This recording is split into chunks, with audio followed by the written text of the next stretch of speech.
Everybody's talking about the Posse Comitatus Act today. I think a lot of people are confused about what it is and how we got it and what it means about what's going on in the country today.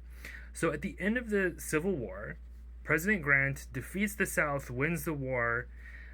Suddenly, black people have the right to vote, black people have the right to run for office, and they do. But what happens in response to that? The KKK comes to intimidate them out of voting, to press for legislation to prevent them from voting, to make them recite the Constitution from memory, to make them pay a tax.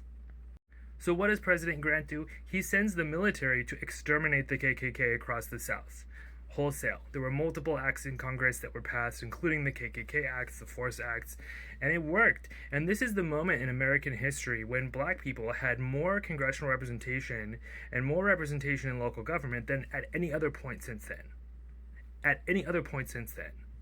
This is the moment when we get countervailing forces, right? People really, really didn't like that, okay? And so the Posse Comitatus Act was created to prevent the president from using the military to enforce the law and protect black people. That's the reason that it was created. And that's what it means to them today to use the military in the opposite way. When Mike Johnson says things like urban areas, urban people, you know what he's talking about. And they are doing it that way on purpose, and that is what it means to them.